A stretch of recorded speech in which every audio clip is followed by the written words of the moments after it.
Hello Mireille et Paulette, j'espère que tu vas bien et bienvenue dans cette nouvelle vidéo où on va parler de transition capillaire. Mais avant toute chose, si tu veux soutenir mon travail, si tu aimes mon taf, si je t'aide vraiment à avoir de beaux cheveux, n'hésite pas à aller faire un petit tour vite fait sur mon Utip. C'est une plateforme où tu mates une pub de 30 secondes qui me rapporte juste 10 fois plus que ce que YouTube me donne et qui m'aide grandement à créer un contenu pour la majorité du temps non sponsorisé. Donc aujourd'hui on va parler de transition capillaire. Mais d'abord, qu'est-ce qu'une transition capillaire? C'est tout simplement quand on veut passer d'une routine pétrochimique à une routine naturelle mais qu'on ne sait pas forcément comment s'y prendre. Alors il faut bien comprendre une chose, c'est qu'il n'existe pas une seule transition capillaire universelle. Ça va dépendre de beaucoup de facteurs. C'est pourquoi il y aura 4 vidéos, voire peut-être une 5e, je ne sais pas encore, mais en tout cas il y aura 4 vidéos avec différentes transitions capillaires selon le type de cheveux que tu auras. Donc dans ces 4 vidéos, évidemment, on va traiter 4 types de cheveux différents et bien entendu les problématiques qui vont avec, c'est-à-dire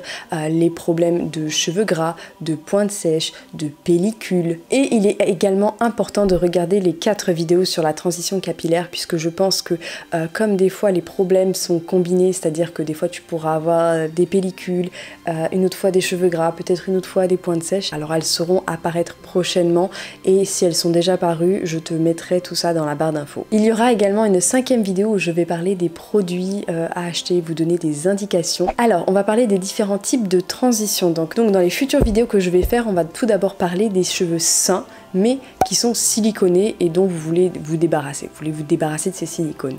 Ensuite, on va traiter les cheveux brûlés chimiquement, c'est-à-dire qui ont eu des défrisages, des décolorations, etc. J'aborderai ce thème un petit peu plus tard dans une prochaine vidéo. On parlera également des cheveux abîmés, des cheveux secs, des cheveux fourchus, des cheveux cassants. Et bien entendu, il y aura une 4e vidéo sur la transition capillaire des cheveux bouclés. Et oui, parce que les cheveux bouclés, c'est un petit peu à part des cheveux lisses et des cheveux ondulés. Et il y aura bien entendu une 5e vidéo dans laquelle en fait je vais vous proposer des routines capillaires avec des produits sains, des produits nobles, des produits avec des compositions clean, enfin bref tous les produits dont vous aurez besoin pour faire une transition capillaire et bien entendu des masques, des idées de soins, etc. Première chose, c'est pourquoi vous faites une transition. Quel est votre but? Qu'est-ce que vous recherchez quand vous faites une transition capillaire? Pourquoi vous voulez passer du chimique au naturel? Est-ce que c'est pour avoir de beaux cheveux sains et longs et forts? Est-ce que c'est tout simplement pour assumer votre nature de cheveux qui est peut-être bouclée, crépue? Est-ce que c'est pour économiser des produits? Est-ce que c'est peut-être pour avoir moins de produits mais bien plus efficaces? Est-ce que c'est pour la planète ou est-ce que c'est pour l'efficacité des produits naturels? Donc maintenant que vous vous êtes posé ces questions, il va falloir regarder ma playlist Comprendre son cheveu parce que je vous explique énormément de choses dans cette vidéo et cette playlist de 7 vidéos va vous permettre de vraiment comprendre votre fibre capillaire et de la dompter en un temps record. Donc vraiment si tu veux comprendre parfaitement comment ton cheveu fonctionne, n'hésite vraiment pas et je t'invite vivement à visionner cette playlist qui sera mise dans la barre d'infos et à la fin de ma vidéo. Bon, ensuite il est vraiment important de comprendre qu'une transition capillaire ne se fait pas en 2 jours. C'est un processus qui peut être très long selon l'état de vos cheveux. Pour vous donner une idée, pour ma part, j'ai eu le cas le plus critique, c'est-à-dire que j'avais eu les cheveux brûlés chimiquement puisque j'avais cumulé défrisage, décoloration, lissage brésilien, bref, j'avais fait de grosses bêtises dans mes cheveux et je pense que cette photo voilà, parle d'elle-même. Et honnêtement, ma transition, je ne savais même pas que je faisais une transition, je l'ai hyper mal géré. Je l'ai vraiment très mal géré, je l'ai très mal vécu, j'ai eu vraiment des cheveux dégueulasses pendant un certain nombre d'années, puisque oui, on parle d'années, malheureusement dans mon cas, puisque comme je t'expliquerai dans les futures vidéos, j'ai fait vraiment, je me suis pas du tout prise comme il fallait. Je vais mettre toute mon expérience à ton service pour t'aider justement dans cette transition capillaire qui peut être parfois un petit peu rude. Donc grâce à ces vidéos, je vais vraiment t'éviter les pièges du greenwashing, des compositions moisies, alors que le produit te vantait monts et merveilles, et te donner tous mes trucs et astuces pour que cette période se passe au mieux et qu'elle soit la plus rapide pour toi. Alors on va parler un petit peu du temps pour faire une transition capillaire. Comme je te l'ai dit précédemment, ce temps peut énormément varier. Ça peut durer de 1 mois pour les cas les plus simples à plusieurs mois, années si tu te refuses à faire certaines choses que je t'expliquerai un petit peu plus tard. Il y a aussi énormément de facteurs variables, c'est-à-dire que ça va dépendre également de la nature de ton cheveu, de la porosité, de ton passif, ce que tu as fait précédemment avec tes cheveux. Vraiment, on n'est pas tout égal face à une transition capillaire, malheureusement, c'est comme ça. Donc comme je te l'ai dit précédemment dans une vidéo à part, je te proposerai des soins que tu pourras trouver à la fois dans ton supermarché, à la fois dans ta cuisine et également dans des magasins spécialisés en ligne ou dans des magasins bio pour t'aider à trouver les bons produits pour ton bon type de cheveux et vraiment t'aider à choisir les bons produits sans tomber dans des produits bourrés de silicone, bourrés d'agents qui sont pas très nobles. En attendant, tu pourras checker la barre d'infos. Je t'ai préparé des routines avec des produits clean adaptés selon différents types de cheveux. Pour ce qui est des petits budgets, si vraiment vous voulez investir dans des produits bruts, je te conseille vivement le site Aromazone. Malheureusement, le site Aromazone ne faisant aucun partenariat, j'ai aucun code promo à te confier. Les seuls codes que je peux te donner, c'est mon adresse de parrainage qui, je crois, va te donner le droit à quelque chose si tu rentres ton adresse de parrainage lorsque tu fais une commande. C'est tout. Sinon, pour celles qui ont un petit peu plus le budget et qui veulent des huiles un petit peu plus nobles, des actifs un petit peu plus nobles, tu as également le site WAM qui est un très bon site pour se fournir en huile pure, 100% pressée à froid, bref, un petit peu de meilleure qualité. Bon, ensuite, il est important de garder en tête que l'industrie capillaire veut vraiment nous pousser à consommer un maximum de produits. Et ça pourquoi? Et bien évidemment pour se faire du profit. Donc clairement, quelqu'un, quand ta coiffeur te conseille la routine shampoing, après shampoing, masque, sérum, brume, clairement, il y a au moins 2 à 3 produits de trop selon ton type de cheveux. Je suis navrée de te le dire. Si tu veux, voilà, vraiment consommer moins de produits, il y a énormément de choses que tu peux faire avec les ingrédients que tu as dans ta cuisine. Et oui, Mireille, tu me dis dans ta cuisine, mais attends, mais qu'est-ce qu'on a à faire dans ta cuisine? Alors vraiment, je t'invite à regarder cette vidéo-là. J'ai répertorié les 15 premiers soins naturels qui te seront utiles pour débuter et la majorité d'entre eux se trouvent dans ta cuisine, donc ça, c'est plutôt cool. Pour ce qui est de la partie des ustensiles, alors je t'ai fait 2 vidéos dédiées aux ustensiles, dont une où je parle des meilleurs ustensiles pour se démêler et une autre, comment démêler des cheveux bouclés sans les casser. Donc je pense que ça sera 2 vidéos qui te seront ultra utiles et que je t'invite vivement à regarder. Mais globalement, moi je te conseille d'investir dans une brosse en poil de sanglier ou une brosse en bois pour les véganes. Et si tu as des ustensiles en plastique, garde-les uniquement pour les utiliser sous la douche. Et bien entendu, je ne cesserai jamais de le répéter, tous les ustensiles en fer, c'est poubelle. Maintenant, on va parler fréquence des soins. Souvent, vous me demandez à quelle fréquence je dois faire un bain d'huile, à quelle fréquence je dois faire ce type de masque. Ça sera vraiment à adapter selon votre nature de cheveux, puisque comme je vous l'ai dit, on n'est vraiment, mais vraiment pas tout égal quant à la fréquence des soins qu'on aura à faire à nos cheveux. Peut-être que 2 personnes pourront très bien et auront besoin de 2 bains d'huile par semaine, quand d'autres en auront besoin que d'un tous les 15 jours. Ça sera vraiment adapté à vos besoins et surtout, il faudra faire preuve de bon sens, écouter vos cheveux, parlez-leur, demandez-leur de ce dont quoi ils ont besoin et vraiment regardez, observez-les et vous comprendrez au mieux ce dont ils ont besoin pour ne pas trop en faire, parce que trop en faire des fois, c'est pas bon non plus. Pour te donner un exemple, quelqu'un qui se lave les cheveux tous les jours n'aura absolument pas la même routine à faire que quelqu'un qui se lave les cheveux 2 fois à 1 fois par semaine par exemple. Donc vraiment, faites preuve de bon sens. Alors bien entendu, ça c'est impératif, il faut stopper toute source de chaleur, mais vraiment, vraiment, vraiment.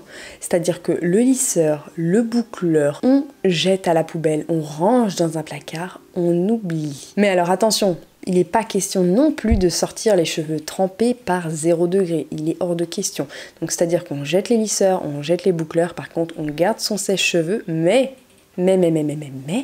on l'utilise intelligemment, on l'utilise sur air froid, sur air tiède, à la rigueur sur air un petit peu chaud, tu sais, le truc un peu chaud mais pas trop, mais on ne va jamais dans les extrêmes. Et sache que Mireille, un sèche-cheveux bien utilisé est un sèche-cheveux qui n'abîme pas. En revanche, un sèche-cheveux utilisé trop fort, trop vite, trop près du cheveu est un sèche-cheveux qui abîmera, toutes marques confondues. Donc là aussi Mireille fait vraiment preuve de bon sens quant à l'utilisation de ton sèche-cheveux. Bon, et je vais me répéter, mais vraiment bannis le lisseur, vraiment bannis-le. Préfère, si tu veux vraiment te lisser les cheveux ou te détendre la fibre capillaire, peut-être dans le but de créer des ondulations comme moi j'ai fait aujourd'hui, puisque je te le rappelle, moi j'ai des cheveux très bouclés de base, je t'invite tout simplement à troquer ton lisseur contre le Cardoon. C'est un petit ruban en tissu qui te permet de détendre ta fibre capillaire, voire de la lisser, comme je te le montre dans cette vidéo.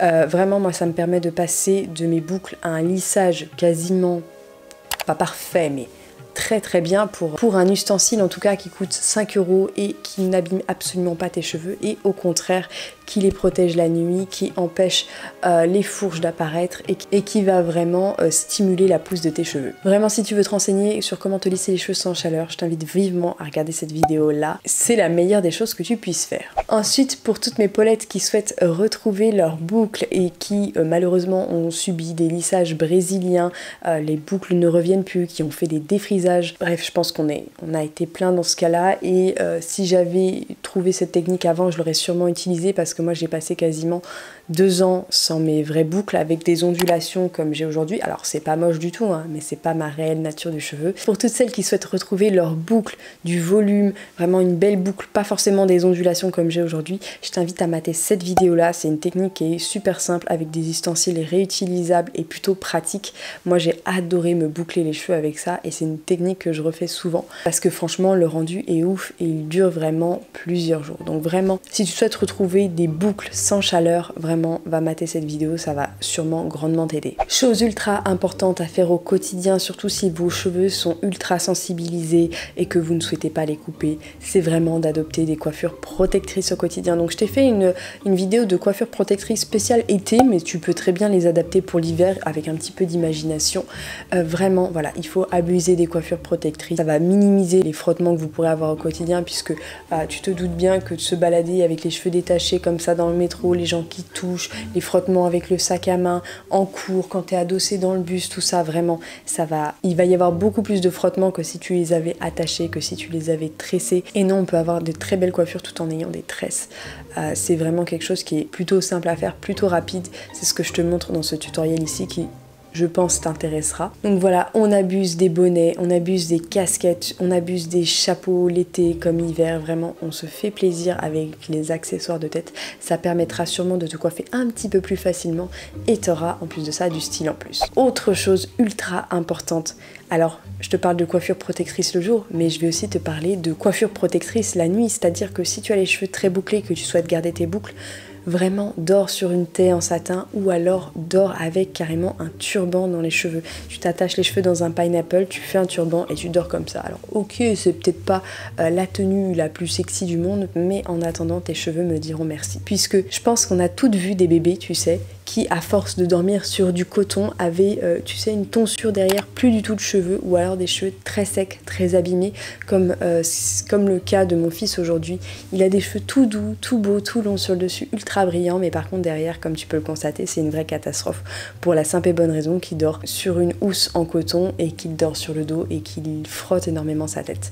Donc comme quoi, dormir sur une taie en satin ou avec un turban en soie n'est vraiment pas quelque chose à négliger si tu veux minimiser le risque de frottement, le risque de fourche et surtout garder ta brillance, c'est ça qui est important.